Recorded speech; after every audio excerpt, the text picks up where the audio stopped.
Hey guys, what's up? My name is Deepika and welcome back to my YouTube channel. And guys, again in this video, I am going to share some very useful daily use English sentences.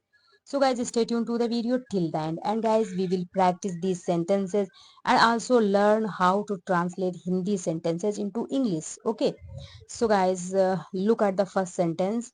मेरा जो दिल करेगा मैं वो करूंगा। Guys इस तरह के सेंटेंसेस बनाने के लिए आपको इंग्लिश में पहला वाला जो सेंटेंस बोलना है वो फ्यूचर में बोलना है एंड कंजंक्शन लगा के आपको दूसरा वाला प्रेजेंट इंडेफिनिट में बोलना है। यानी कि हिंदी में जो दूसरा लिखा है उसको इंग्लिश में आप पहले बोलेंगे फ्यूचर इंडेफिनिट में, राइट। जैसे आई विल डू, मैं करूंगा, वाट एवर कंजंक्शन आ गया हमारा, whatever my heart desires. Okay, so पहला हम फ्यूचर में बोल लेंगे एंड दूसरा वाला कंजंक्शन लगा के प्रेजेंट में बोलेंगे। 2-4 बार प्रैक्टिस करेंगे तो इस तरह के सेंटेंसेस आसानी से बना पाएंगे। I will do what your my heart desire, मैं वो करूंगा जो मेरा दिल चाहेगा, राइट। सो इस तरीके के सेंटेंस आप पहला फ्यूचर में एंड दूसरा प्रेजेंट इंडेफिनिट में, यानी कि हिंदी में जो दूसरा बोल रहे हैं वो करूंगा ये हमें फ्यूचर में बोलना है एंड जो पहले हिंदी में है उसको कंजंक्शन लगा के बाद में प्रेजेंट में बोल देना। आई होप गाइस आपको समझ में आ रहा होगा। एक और सेंटेंस देखते हैं तो क्लियर हो जाएगा। जैसे मेरा जो मन करेगा मैं वही खाऊंगा, तो मैं वही खाऊंगा इसको फ्यूचर में बोलना है। आई विल ईट, मैं खाऊंगा, व्हाट एवर जो कुछ भी, आई फील लाइक जो कुछ मेरा मन करेगा। हिंदी में दोनों तरफ दोनों सेंटेंस में गा गा आ रहा है, लेकिन जो हमें पहले इंग्लिश में बोलना है वो फ्यूचर में बोलना है, right.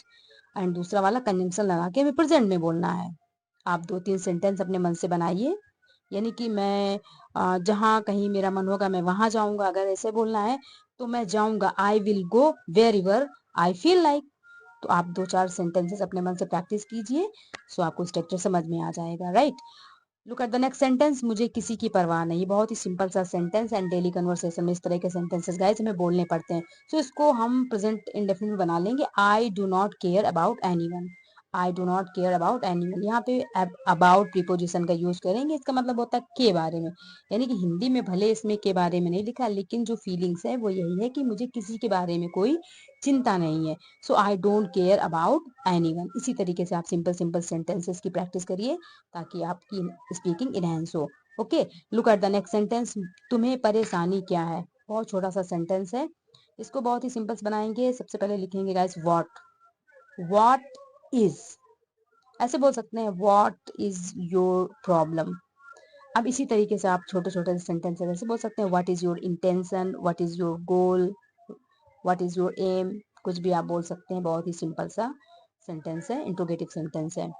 So look at the next sentence, जैसे तुम चिढ़ के मारे ऐसा कह रहे हो। जब भी गाइस इस तरह का सेंटेंस हो कि तुम जो कुछ भी कह रहे हो वो जलन की वजह से कह रहे हो या कह रही हो, ईर्ष्यावश कह रही हो, तो इस तरह के सेंटेंसेस बनाने के लिए हमें सेंटेंस के लास्ट में लगाना होता है आउट ऑफ जीलसी। चलिए देखते हैं सेंटेंस।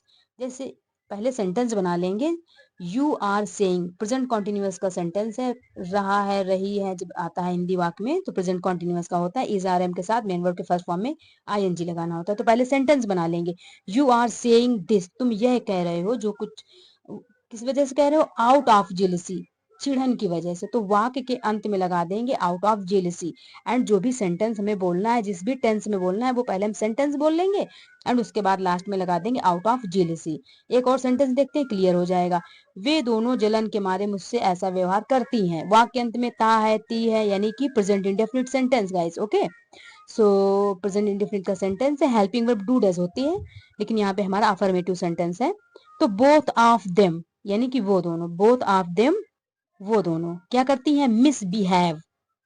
हमारा जो मेन वर्ब है वो फर्स्ट फॉर्म में आएगा, यस या यस लगाने की जरूरत नहीं क्योंकि हमारा जो सब्जेक्ट है वो प्लूरल हो गया। So both of them misbehave, किसके साथ, विद मी, मेरे साथ करती है। मिसबिहेव क्यों करती है, आउट ऑफ जीलसी। लास्ट में हमने लगा दिया आउट ऑफ जीलसी, जिसका हिंदी में ये मतलब हो गया कि चिढ़न बस, जलन बस। ओके, आई होप गाइज आपको ये स्ट्रक्चर समझ में आ रहा होगा, बहुत ही यूजफुल है। आप इस तरह के सेंटेंसेस डेली कन्वर्सेशन में बोल सकते हैं। तो both of them misbehave with me out of jealousy, आप इस तरीके से बहुत कुछ इंग्लिश में बोल सकते हैं। जरूरत है आपकी प्रैक्टिस की। Well guys, look at the next sentence, मैं तुम्हें शिकायत का कोई मौका नहीं दूंगा। जब भी आप कोई सेंटेंस बोलना चाहें या आप लिखना चाहें तो सेंटेंस के टेंस को पहचानना बहुत जरूरी होता है, क्योंकि अगर ग्रामर का नॉलेज नहीं होगा तो आप स्पीकिंग नहीं कर पाएंगे, राइट। तो फ्यूचर इंडेफिनिट का सेंटेंस विल शैल का यूज होता है। तो आई विल नॉट निगेटिव सेंटेंस है ना, तो आई विल नॉट गिव, मैं नहीं दूंगा किसे, यू तुमको, एनी चांस कोई भी मौका, काहे के लिए, टू कंप्लेन शिकायत करने का। So I will not give you any chance to complain, बन गया सेंटेंस। इसी तरीके से आप एक आध सेंटेंस और बोल सकते हैं। हमें अपने डेली कन्वर्सेशन में टेंसेस का यूज करना पड़ेगा, क्योंकि जब टेंसेस नहीं आएंगे तो हम सेंटेंस नहीं बना पाएंगे, सेंटेंस नहीं बना पाएंगे तो हम स्पीकिंग कर ही नहीं पाएंगे। तो सब कुछ जरूरी है स्पीकिंग करने के लिए, right. Look at the next sentence, तेरे बिना मैं जिंदा रहने का सोच भी नहीं सकता हूँ। गाइस जब इस तरह का सेंटेंस हो कि ऐसा कर भी नहीं सकता हूँ, तो इसके लिए हमको इवन का यूज करना पड़ता है। सो मैं नहीं ऐसा कर सकता हूँ, यहाँ पे कैन का यूज होगा, कैन नॉट का यूज होगा। So I can not even think, even पे जोर दिया जा रहा है, मैं ऐसा सोच भी नहीं सकता हूँ। क्या नहीं सोच सकता हूँ, आई can not even think of living, जीने का, विदाउट यू, तुम्हारे बिना।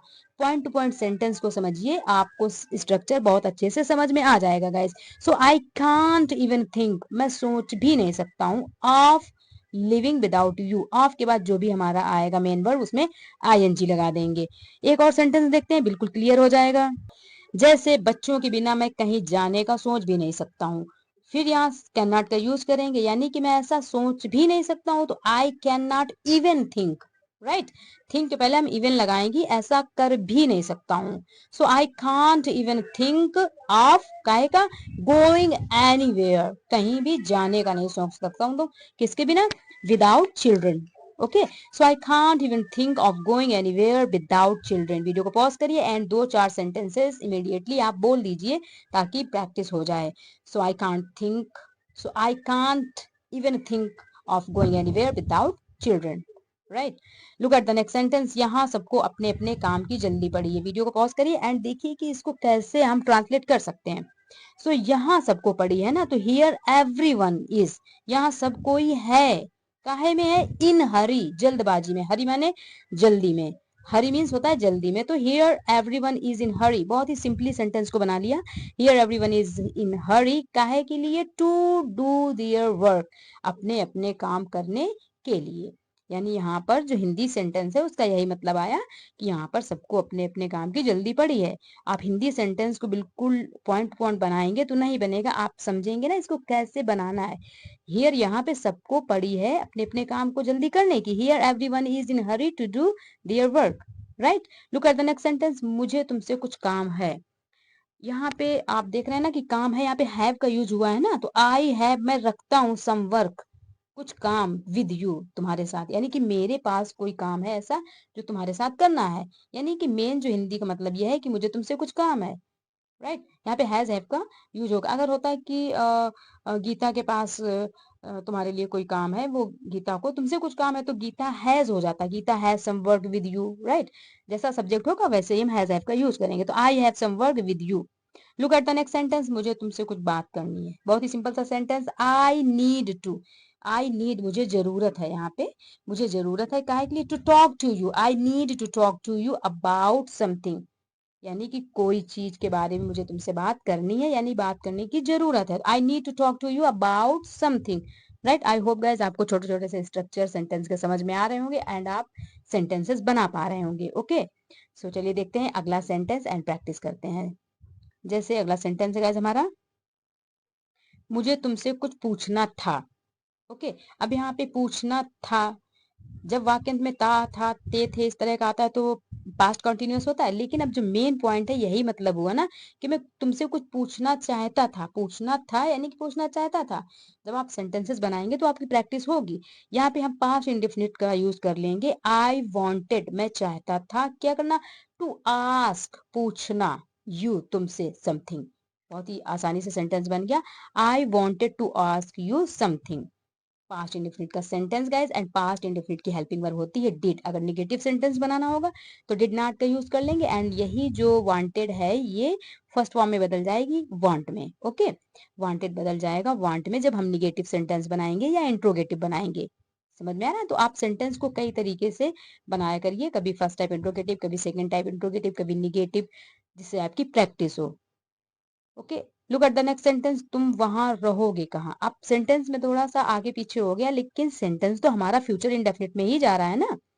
तुम वहां रहोगे कहाँ, अब कहाँ लास्ट में आ गया है, यानी चाहे बीच में हो चाहे लास्ट में हो, सेंटेंस को समझिए कि किस टेंस में जा रहा है, एंड यही मेन पॉइंट है। सो हमारा सेकंड टाइप इंट्रोगेटिव सेकंड है ना, वेयर लाएंगे पहले, वेयर विल यू, वेयर के बाद में फिर हेल्पिंग वर्ब आ जाएगी, जिस भी टेंस में जा रहा है उसकी हेल्पिंग वर्ब लगाएंगे क्वेश्चन वर्ड के बाद में। तो where will you live there, तुम वहां कहाँ रहोगे। वेयर माने कहाँ, विल माने आगे के, यू माने तुम, लिव माने रहना, there, where will you live there, तुम वहां कहाँ रहोगे या रहोगे कहाँ। Okay, look at the next sentence, तुम खाओगे क्या वहां पर, ऐसे बोलना है ना, जैसे बोलते हैं डेली कन्वर्सेशन में, वहां जा रहे हो क्या खाओगे वहां पे। तो इसको बोलने के लिए आपको टेंसेस की प्रैक्टिस करनी जरूरी है। तो what will you eat there, बहुत ही सिंपली बना लिया, what will you eat there. अब इसी तरीके से आप कम से कम 10 सेंटेंस प्रैक्टिस कर सकते हैं, right. What will you eat there and where will you sleep there.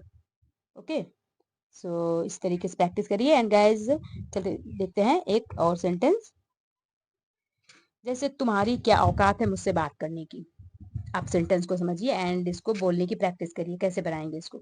यानी कि औकात, यहाँ पे स्टेटस का यूज करेंगे, स्टेटस, राइट। अब इसके लिए अगर आप कोई वोकैबुलरी ढूंढेंगे तो आप और भी तरीके से बना सकते हैं, लेकिन यहाँ पे स्टेटस बिल्कुल परफेक्ट है। सो व्हाट इज, क्या है, योर स्टेटस, तुम्हारा मतलब स्टेटस क्या है, अहमियत, औकात।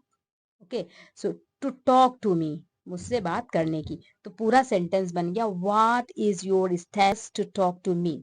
आप इसको 2-4 बार प्रैक्टिस करिए एंड बहुत अच्छे से आप इसको बोल पाएंगे, what's your status to talk to me, तुम्हारी औकात क्या है मुझसे बात करने की। समझे। तो आप इस तरीके से सेंटेंसेस बोलने की प्रैक्टिस करिए। And guys try to think in English, because it's very important if you want to speak English, right?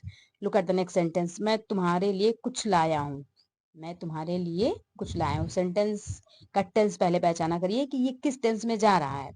So I got, मैं लाया हूँ, आई गॉट, गेट का सेकेंड फॉर्म गॉट, आई गॉट समथिंग, मेरे पास कुछ है। ओके, फॉर यू, तुम्हारे लिए, मेन ये निकला। So I got something for you, मेरे पास तुम्हारे लिए कुछ है, यानी कि मैं तुम्हारे लिए कुछ लाया हूँ।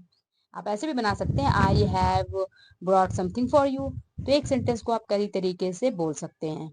चलिए देखते हैं एक और सेंटेंस, मुझे फालतू की बातें जरा भी पसंद नहीं है, ऐसे बोलते हैं ना कि बिल्कुल भी पसंद नहीं इस तरीके की बातें, आप प्लीज मुझसे बात मत करिए। सो ऐसे कैसे बनाएंगे, फालतू के लिए हम यहाँ पे यूजलेस का यूज कर लेंगे। सबसे पहले लिखेंगे किसको नहीं पसंद है, मुझे नहीं पसंद, यानी कि मैं नहीं पसंद करता हूँ ना, तो प्रेजेंट इंडेफिनिट में बना लेंगे इसको। सेंटेंस बना हमारा guys, I do not like useless things at all, at all माने जरा भी, बिल्कुल भी नहीं। वाक्य लास्ट में हमने लिखा at all. So I don't like, बिल्कुल मैं पसंद नहीं करता हूँ, यूजलेस थिंग्स। गाइस यहाँ पे थिंग्स की जगह पे आप टॉक्स भी लगा सकते हैं, बातें, यहाँ थिंग्स सुटेबल है। So I don't like useless things at all, मुझे फालतू की बातें बिल्कुल भी पसंद नहीं है। आप जितना ज्यादा प्रैक्टिस करेंगे तो उतना ज्यादा आप फ्लुएंट होंगे, राइट। सो थिंग्स की जगह पे आप टॉक्स भी कर सकते हैं। So I don't like useless things at all, right. Look at the next sentence, सारा दिन फालतू में चिल्लाते क्यों रहते हो। ये सेंटेंस हमारा जा रहा है प्रेजेंट इंडेफिनिट में। And second type interrogative sentence, second type का मतलब हमको क्वेश्चन वर्ड पहले लाना होगा, why, when, where, what, etcetera. And उसके बाद हम देखेंगे हमारा सब्जेक्ट कौन है। सबसे पहले आ गया वाई, फिर उसके बाद डू आया, क्योंकि हमारा सब्जेक्ट जो है यू प्लूरल है। Okay, so why do you keep shouting, keep माने जारी रखते हो, क्या करना, साउटिंग, चिल्लाना, ऑल द टाइम, हर समय। So why do you keep shouting, यहाँ पे साउट में आईएनजी लगाए, यानी कि कोई काम तुम्हारा चालू क्यों रहता है, काहे का काम, चिल्लाने का। So why do you keep shouting all the time, पूरे दिन तुम चिल्लाते क्यों रहते हो। आप इसी तरीके से 1-2 सेंटेंस बना सकते हैं तुरंत, अगर आपको स्ट्रक्चर समझ में आओगे। बहुत सिंपल सा है एंड उसमें बहुत कुछ इतना टफ नहीं है। Look at the next sentence, हर समय क्या बुदबुदाती रहती है, ऐसे बोलते हैं ना। एंड बहुत ही यूजफुल सेंटेंसेस है गाइस, जो हमें डेली कन्वर्सेशन में बोलने होते हैं। हर समय क्या बुदबुदाती रहती है, ये भी हमारा सेकंड टाइप इंट्रोगेटिव सेंटेंस, क्या बुदबुदाती रहती है, यानी कि व्हाट डू यू मटर, मटर मीन्स होता है बुदबुदाना, यहाँ पे मरमर का भी यूज कर सकते हैं। Okay, so what do you मटर ऑल द टाइम, तुम क्या बुदबुदाती रहती हो, मटर, मटर, right. So what do you मटर ऑल द टाइम, हर समय क्या बुदबुदाती रहती है। ओके, चलिए देखते हैं अगला सेंटेंस। मैंने कुछ गलत नहीं कहा। आ ई ए जब भी लास्ट में आए, आ ई ए, तो समझ जाना चाहिए कि हमारा पास्ट इंडेफिनिट का सेंटेंस है। मैंने कुछ गलत नहीं कहा यानी कि निगेटिव सेंटेंस है ना, तो हमें डिड नॉट का यूज करना है। I did not say anything wrong. मैंने जो कुछ भी कहा सही कहा, मैंने कुछ गलत नहीं कहा। I did not say anything wrong, right. हमारा पास्ट इंडेफिनिट का निगेटिव सेंटेंस। इसी तरीके से आप पास्ट इंडेफिनिट के बहुत सारे निगेटिव और अफर्मेटिव, इंट्रोगेटिव सेंटेंस बहुत सारे प्रैक्टिस करेंगे तो आपके लिए अच्छा रहेगा। Look at the next sentence. मैंने कुछ गलत नहीं किया। फिर वही एक मिलता जुलता सेंटेंस, मैंने कुछ गलत नहीं किया। पास्ट इंडेफिनिट का निगेटिव सेंटेंस फिर से आ गया, यानी कि किसने नहीं किया, मैंने नहीं किया। हमारा सब्जेक्ट है आई। सबसे पहले क्या लिखेंगे, I did not do. Do main verb है ना हमारा यहाँ पे। I did not do anything wrong. मैंने कुछ भी गलत नहीं किया। ओके। हमारा पास्ट इंडेफिनिट का नेगेटिव सेंटेंस। एंड गाइस, हम अपने डेली कन्वर्सेशन में जो भी बोलते हैं वो हमारे सेंटेंस टेंस पे ही तो बेस्ड होते हैं। जब हमें टेंसेस आएंगे तभी तो हम सेंटेंस बना पाएंगे। एंड वोकैबुलरी तो बहुत ही जरूरी है। जितना ज्यादा आपकी वोकैबुलरी स्ट्रांग होगी, आपकी वोकैबुलरी पावर बहुत स्ट्रांग होनी चाहिए गाइस, ताकि आप अच्छे से स्पीकिंग कर पाए, right? Enhance your vocabulary power, right? Look at the next sentence. जैसे ऐसे बोलते हैं ना डेली, ऐसे बोलना पड़ जाता है, जैसे भरवा बैगन की सब्जी और क्या दाल चावल बना लो। डेली लाइफ में ऐसे बोलना पड़ता है, तो कैसे बनाएंगे गाइस। भरवा सब्जी के लिए स्टफ्ड ब्रिंजल का यूज करेंगे। स्टफ्ड, अगर आलू का पराठा है तो stuffed paratha and stuffed brinjal. बना लो यानी कि हमारा इंपरेटिव सेंटेंस है, कोई सजेशन दे रहा है या कोई एडवाइस दे रहा है या ऑर्डर भी समझ लीजिए। तो मेक स्टफ्ड ब्रिंजल एंड क्या, दाल एंड राइस। आप यहाँ दाल भी बोल सकते हैं, इसको पल्स भी बोल सकते हैं। सो दाल एंड राइस या पल्स एंड राइस, आप कुछ भी बोल सकते हैं। तो make stuffed brinjal and dal and rice. चलिए देखते हैं अगला सेंटेंस। मेरा अभी कुछ भी बनाने का मन नहीं कर रहा है। तो I don't feel like cooking anything right now. I do not feel like, मेरा कुछ मन नहीं कर रहा। जब भी कोई काम करने का मन करे या ना करे तो डू नॉट फील से बनाते हैं। आई डोंट फील लाइक, मेरा मन नहीं कर रहा है, काहे का, cooking anything right now. Feel like के बाद जो भी हमारा मेन वर्ब आता है गाइस, उसमें आईएनजी लगाना होता है। I don't feel like cooking anything right now. I hope guys आपको वीडियो अच्छा लगा होगा एंड आपको सारे सेंटेंसेस अच्छी तरीके से समझ में आ गए होंगे। प्लीज अगर आपको वीडियो अच्छा लगा हो तो subscribe my channel and press the bell icon, right? If you want to speak English fluently, you will have to practice guys, and practice is very important, right? Practice makes a man perfect and you will have to enhance your vocabulary power. Thanks for watching. Keep practicing, keep watching, keep learning. Thanks.